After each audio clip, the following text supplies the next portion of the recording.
ओम श्री परमात्मने नमः। अध्यात्म उपनिषद। शरीर के अंदर स्थित हृदय रूपी गुहा में एक अद्वितीय, अज, कभी जन्म न लेने वाला, नित्य शाश्वत निवास करता है। पृथ्वी इसका शरीर है। यह पृथ्वी के अंदर रहता है, किंतु पृथ्वी इसको नहीं जानती। जल जिसका शरीर है, जो जल में निवास करता है, पर जल को उसका ज्ञान नहीं है। तेज जिसका शरीर है, जो तेज के अंतर्गत संचरित होता है, पर तेज जिसे नहीं जानता। वायु जिसका शरीर है, जो वायु के अंदर संचरित होता है, पर वायु जिसे नहीं जानता। आकाश जिसका शरीर है, जो आकाश में संचरित होता है, पर आकाश जिसे नहीं जानता। मन जिसका शरीर है, जो मन में संचरित होता है, पर मन जिसे नहीं जानता। बुद्धि जिसका शरीर है, जो बुद्धि में निवास करता है, पर बुद्धि जिसे जानती नहीं। जिसका शरीर अहंकार है, जो अहंकार में निवास करता है, पर अहंकार जिसे जानता नहीं। चित्त जिसका शरीर है, जो चित्त में संचरित होता है, पर चित्त जिसे जानता नहीं। अव्यक्त जिसका शरीर है, जो अव्यक्त में संचरित होता है, पर अव्यक्त जिसे जानती नहीं।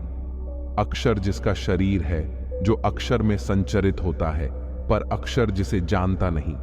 जिसका शरीर मृत्यु है, जो मृत्यु में संचरित होता है, पर मृत्यु जिसे जानती नहीं।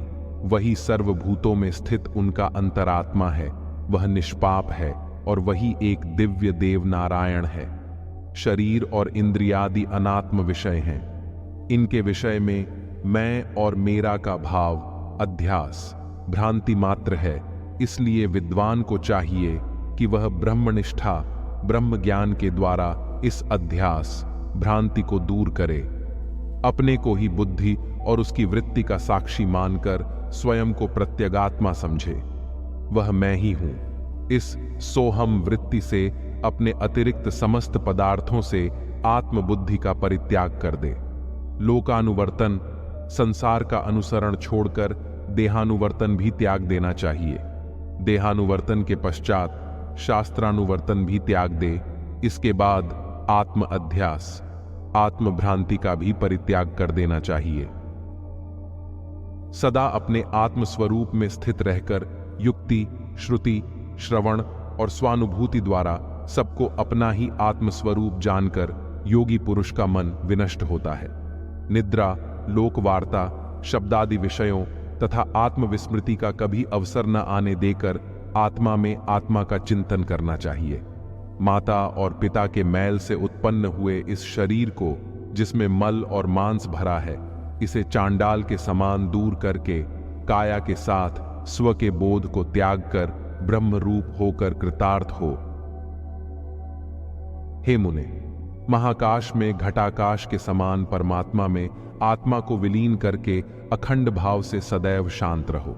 स्वप्रकाशित, स्वयंभू और अधिष्ठान ब्रह्म रूप होकर ब्रह्मांड और पिंडांड का भी विष्ठा पात्र के समान परित्याग कर देना चाहिए। शरीर के ऊपर आरूढ़ अहम बुद्धि को सदानंद और चित्त स्वरूप आत्मा में लगाकर लिंग, स्वज्ञान चिन्ह को छोड़कर सर्वदा केवल आत्म रूप हो। हे निष्पाप, जिस प्रकार दर्पण में विशाल नगर दिखाई देता है, उसी प्रकार अपने को मैं ब्रह्म हूं ऐसा जानकर कृतार्थ हो। अहंकार से मुक्त हुआ पुरुष आत्मस्वरूप को प्राप्त करता है। वह चंद्रमा के समान विमल होकर पूर्ण सदानंद और स्वप्रकाश बनता है। सांसारिक क्रियानाश से चिंता विनष्ट होती है और चिंता नाश से वासना का क्षय होता है। वासना का विनष्ट हो जाना मोक्ष है और इसे ही जीवन मुक्ति भी कहते हैं। जो सर्वत्र सब तरफ सभी को मात्र ब्रह्म रूप में देखता है और जिसकी सद्भावना दृढ़ हो गई है, उसकी वासना का लय हो जाता है, अर्थात वासना विनष्ट हो जाती है। ब्रह्मनिष्ठा में कभी प्रमाद न करे, क्योंकि प्रमाद ही मृत्यु है। ऐसा विद्या के ज्ञाता ब्रह्मवादी कहते हैं। जिस प्रकार शैवाल को पानी के ऊपर से कुछ हटा देने के बाद वह क्षण मात्र भी वहां नहीं ठहरती और पूर्ववत पानी को ढक लेती है, उसी प्रकार बुद्धिमान व्यक्ति भी यदि ब्रह्मनिष्ठा से थोड़ा भी हट जाए या दूर हो जाए तो माया उसे आवृत कर लेती है। जिसे जीवित स्थिति में ही कैवल्यावस्था प्राप्त हो गई हो, वह विदेह देह रहित होने पर केवल ब्रह्म ही रहेगा। इसलिए हे निष्पाप, समाधिनिष्ठ होकर निर्विकल्प बनो। जिस समय निर्विकल्प समाधि से अद्वैत आत्मा का दर्शन होता है, उसी समय हृदय की अज्ञान रूपा ग्रंथि का पूर्ण रूपेण विनाश और विलय हो जाता है। आत्मत्व अर्थात आत्मभाव को दृढ़ करके अहंकारादि का परित्याग करके उनसे उसी प्रकार से उदासीन रहे जिस प्रकार बर्तन वस्त्रादि के प्रति उदासीन भाव रखा जाता है। ब्रह्मा से स्तंभ तृण पर्यंत समस्त उपाधियां मिथ्या हैं, इसलिए सदा एक स्वरूप में अवस्थित रहने वाले अपने पूर्ण आत्मा का ही सर्वत्र दर्शन करना चाहिए। स्वयं ब्रह्मा, स्वयं विष्णु, स्वयं इंद्र, स्वयं शिव, स्वयं विश्व और स्वयं ही यह सब कुछ है। स्वयं के अतिरिक्त और कुछ भी नहीं है। अपनी आत्मा में समस्त वस्तुओं का आभास रस्सी में सर्प की तरह केवल आरोपित है। उसका निराकरण कर देने से वह स्वतः पूर्ण, अद्वैत और अक्रिय परब्रह्म बन जाता है। एक ही आत्मा रूपी वस्तु में जो यह विकल्प प्रतीत होता है, वह प्रायः मिथ्या है, क्योंकि निर्विकार, निराकार और निर्विशेष में भेद ही कहां है। वह चैतन्य, आत्मा दृष्टा, दर्शन और दृश्य आदि भावों से शून्य है, जो निरामय, निर्दोष तथा प्रलयकालीन सागर की तरह परिपूर्ण है। जिस प्रकार अंधकार प्रकाश में विलीन हो जाता है, उसी प्रकार अद्वितीय परम तत्व में भ्रांति का कारण भी विलुप्त हो जाता है। वह आत्मा अवयव रहित है, अस्तु उसमें भेद कहां है। एकात्मक परम तत्व में भेद करता किस प्रकार रह सकता है। सुषुप्तावस्था में सुख मात्र है, उसमें भेद किसके द्वारा देखा गया है। इस विकल्प भेद का मूल कारण चित्त है। यदि चित्त न हो तो कोई भी विकल्प नहीं है। अतः प्रत्यग रूप परमात्मा में अपने चित्त को समाधिस्थ समाहित कर दो। अखंडानंद रूप आत्मा को अपना वास्तविक स्वरूप जानकर सदा इसे आत्मा में ही बाहर और अंदर आनंद रस का आस्वादन करो। वैराग्य का फल बोध, ज्ञान है। ज्ञान का फल उपरति, विषयों से विरत होना है, और उपरति का फल आत्मानंद के अनुभव से प्राप्त शांति है। उपर्युक्त वस्तुओं में जो उत्तरोत्तर न हो, उससे पूर्व की वस्तु निष्फल है। विषयों से निवृत्ति ही परम तृप्ति है, और आत्मा का आनंद स्वयं ही अनुपम है। माया रूप उपाधि से युक्त, जगत का कारण रूप, सर्वज्ञत्व आदि लक्षणों से युक्त, परोक्ष रूप से शबल अर्थात माया वेष्टित ब्रह्म जो सत्यादि स्वरूप वाला है, वही तत् शब्द से विख्यात है। जो मैं शब्द तथा प्रत्यय का आश्रय स्वरूप प्रतीत होता है, जिसका ज्ञान अंतःकरण से मिथ्या है, वह जीव त्वम शब्द से जाना जाता है। ब्रह्म एवं जीव की क्रमशः माया और अविद्या, यह दो ऐसी उपाधियां हैं जिनका परित्याग कर देने से अखंड सच्चिदानंद पर ब्रह्म ही भासित होता है, दिखाई पड़ता है। इस प्रकार तत्वमसि आदि महावाक्यों द्वारा उनके जीव और ब्रह्म के एकत्व का अर्थ और अनुसंधान करना श्रवण है, और जो कुछ सुना गया है उसके अर्थ पर युक्तिपूर्वक विचार विमर्श करके अनुसंधान करना मनन है। श्रवण और मनन द्वारा संदेह रहित हुए अर्थ में चित्त को स्थापित करके एकतानत्व प्राप्त करना, यह निदिध्यासन है। इसके पश्चात ध्याता और ध्यान का परित्याग करके ध्येय में ही चित्त को स्थापित करें। वायु रहित स्थान में रखे दीपक की तरह जब चित्त निश्चल बन जाए, यही समाधि है। समाधि की अवस्था में वृत्तियां केवल आत्मगोचर होती हैं, इसके कारण प्रतीत नहीं होती, किंतु समाधि में से उठे हुए साधक की उन उन्नत वृत्तियों का स्मरण द्वारा अनुमान लगाया जाता है। इस अनादि जगत में करोड़ों कर्म एकत्र हो जाते हैं, किंतु समाधि के द्वारा उनका विलय हो जाता है और शुद्ध धर्म की वृद्धि होती है। उत्तम कोटि के योगवेत्ता इस समाधि को धर्म मेघ कहते हैं, क्योंकि वह मेघ के समान ही धर्मामृत रूप सहस्रों धाराओं की वर्षा करती है। इस समाधि के द्वारा वासना का जाल पूर्ण रूपेण लय को प्राप्त हो जाता है एवं जब पुण्य पाप नाम वाला कर्म समूह समूल रूप से विनष्ट हो जाता है, तब तत्वमसि आदि वाक्यों के माध्यम से पहले परोक्ष ज्ञान प्रतिभासित होता है और बाद में वह हस्तामलकवत अपरोक्ष बोध तत्व ज्ञान को प्रकट करता है। भोगने योग्य पदार्थ की उपस्थिति में भी वासना उदित न हो तब वैराग्य की स्थिति जान लेनी चाहिए, और जब अहम भाव के उदय का अभाव हो जाए, अर्थात जब वैसी अहंकार होने योग्य परिस्थिति बन जाने पर भी अहम न आए, तब ज्ञान की परम स्थिति जाननी चाहिए। लीन वृत्तियां पुनः उदित न हो तो वह उपरति की स्थिति समझनी चाहिए। इस स्थिति वाला यति स्थित प्रज्ञ कहलाता है, जो सदा आनंद अनुभूति करता रहता है। जिसका आत्म तत्व एकमात्र ब्रह्म में ही विलीन हुआ हो, वह निर्विकार और निष्क्रिय हो जाता है। ब्रह्म और आत्मा के एकत्व के अनुसंधान में लीन हुई वृत्ति जब विकल्प रहित, ऊहापोह रहित और मात्र चैतन्य रूप बन जाती है, तब उसे प्रज्ञा कहते हैं। वह प्रज्ञा जिसमें सर्वदा विद्यमान रहती है, वह जीवन मुक्त कहलाता है। शरीर और इंद्रियों में जिसका अहम भाव न हो तथा इनके अतिरिक्त अन्य पदार्थों पर भी जिसका ममत्व न हो, वह जीवन मुक्त कहलाता है। जो जीव और ब्रह्म में तथा ब्रह्म और सृष्टि में भेद बुद्धि नहीं रखता, वह जीवन मुक्त कहलाता है। सज्जनों द्वारा पूजे जाने पर और दुर्जनों द्वारा ताड़ित किए जाने पर भी जिसमें संभाव बना रहे, वह जीवन मुक्त कहलाता है। जिसके द्वारा ब्रह्म तत्व जान लिया गया है, संसार के प्रति उसकी दृष्टि पूर्ववत नहीं रहती।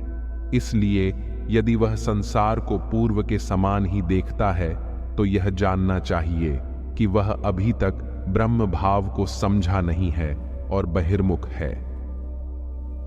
जब तक सुख आदि का अनुभव होता है, तब तक इसे प्रारब्ध भोग मानना चाहिए, क्योंकि कोई भी फल पूर्व में क्रिया करने के कारण ही उदित होता है। बिना क्रिया के कोई फल नहीं मिलता। जिस प्रकार जागृत हो जाने पर स्वप्न रूप कर्म विनष्ट हो जाता है, उसी प्रकार मैं ब्रह्म हूं, ऐसा ज्ञान हो जाने पर करोड़ों कल्पों से अर्जित कर्म विलीन हो जाते हैं। योगी आकाश के सदृश अपने को असंग और उदासीन जानकर भावी कर्मों में किंचित भी लिप्त नहीं होता। जिस प्रकार सुरा कुंभ में स्थित आकाश सुरा की गंध से लिप्त नहीं होता, उसी प्रकार शरीर रूपी उपाधि के साथ संयुक्त रहने पर भी आत्मा उसके गुणधर्मों से प्रभावित नहीं होता। जिस प्रकार छोड़ा हुआ बाण निर्धारित लक्ष्य को बेधता ही है, उसी प्रकार ज्ञानोदय होने से पूर्व किए गए कर्म का फल अवश्य मिलता है। अर्थात ज्ञान उत्पन्न हो जाने से पूर्व जो कृत्य किए गए थे, उनका फल ज्ञान उत्पन्न हो जाने से विनष्ट नहीं होता। बाघ समझकर छोड़ा गया बाण यह जान लेने पर कि यह बाघ नहीं गाय है, रुकता नहीं और वेग पूर्वक लक्ष्य वेद करता ही है, उसी प्रकार ज्ञान हो जाने पर भी पूर्वकृत कर्म का फल मिलता ही है। मैं अजर और अमर हूं, इस प्रकार अपने आत्म रूप को जो स्वीकार कर लेता है, वह आत्म रूप में ही स्थित रहता है। फिर उसे प्रारब्ध कर्म की कल्पना ही कैसे हो सकती है। प्रारब्ध कर्म उसी समय सिद्ध होता है जब देह में आत्मभाव होता है, परंतु देह में आत्मभाव रखना इष्ट नहीं है। अस्तु, देह के ऊपर आत्मबुद्धि का परित्याग करके प्रारब्ध कर्म का परित्याग करना चाहिए। देह के प्रति भ्रांति ही प्राणी के प्रारब्ध की परिकल्पना है, और आरोपित अथवा भ्रांत धारणा से जो कल्पित हो वह सत्य कैसे हो सकता है। जो सत्य नहीं है उसका जन्म कहां से हो, और जिसका जन्म नहीं है उसका विनाश कैसे हो। अस्तु, जो असत्य है उसका प्रारब्ध कर्म कैसे बने। यदि अज्ञान देहासक्ति आदि का पूर्ण विलय ज्ञान में हो जाए, तो फिर देह का अस्तित्व ही कैसे रह सकता है। ऐसी शंका जड़ स्थूल बुद्धि वाले ही करते हैं। बहिर्मुखी दृष्टि वाले अज्ञानियों को समझाने के लिए श्रुति प्रारब्ध की बात कहती है। ज्ञानियों के लिए या देहादि की सत्यता प्रकट करने के लिए प्रारब्ध का उल्लेख नहीं किया गया है। वस्तुतः परिपूर्ण, आदि अंतर्हित, अप्रमेय, विकार रहित, सद्घन, चिद्घन, नित्य, आनंद घन, अव्यय, प्रत्यग, एकरस, पूर्ण, अनंत, सब ओर मुख वाला, त्याग और ग्रहण न करने वाला, किसी आधार के ऊपर न रहने वाला और किसी का आश्रय भी न लेने वाला, निर्गुण, क्रिया रहित, सूक्ष्म स्वरूप, निर्विकल्प, दोष दुर्गुण रहित, अनिरूप्य, जिसका निरूपण नहीं किया जा सकता, ऐसे स्वरूप वाला, मन और वाणी द्वारा अगोचर, सत्समृद्ध, सतोगुण की अधिकता वाला, स्वतः सिद्ध, शुद्ध, बुद्ध, अनीदृश, जिसकी किसी के साथ तुलना न की जा सके, वह एक ही अद्वैत रूप ब्रह्म है, उसके अतिरिक्त और कुछ भी नहीं है।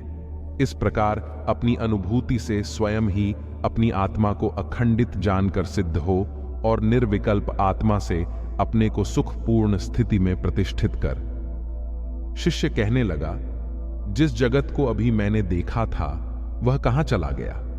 किसके द्वारा वह हटा लिया गया? वह कहां लीन हो गया? बहुत आश्चर्य का विषय है कि अभी तो वह मुझे दिखाई पड़ रहा था, क्या वह अब नहीं है? अखंड आनंद रूप पीयूष से पूरित ब्रह्म रूप सागर में अब मेरे लिए क्या त्याग करने योग्य है, क्या ग्रहण करने योग्य है? अन्य कुछ है भी क्या? यह कैसी विलक्षणता है!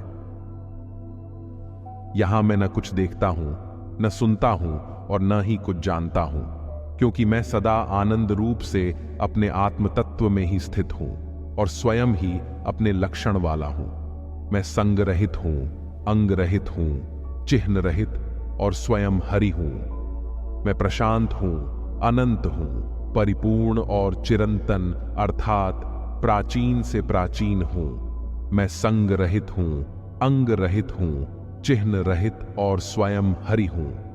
मैं प्रशांत हूं, अनंत हूं, परिपूर्ण और चिरंतन अर्थात प्राचीन से प्राचीन हूं। मैं अकर्ता हूं, अभोक्ता हूं, अविकारी और अव्यय हूं। मैं शुद्ध बोध स्वरूप और केवल सदाशिव हूं। यह विद्या सदाशिव गुरु ने अपांतरतम नामक देवपुत्र ब्राह्मण को दी थी। अपांतरतम ने ब्रह्मा को दी थी। ब्रह्मा ने घोर आंगिरस को दी। घोर आंगिरस ने रैक्व को दी। रैक्व ने राम परशुराम को दी। राम ने समस्त प्राणियों के लिए प्रदान की। यह निर्वाण प्राप्त करने का अनुशासन है, वेद का अनुशासन है और वेद का आदेश है। इस प्रकार यह उपनिषद पूर्ण हुई।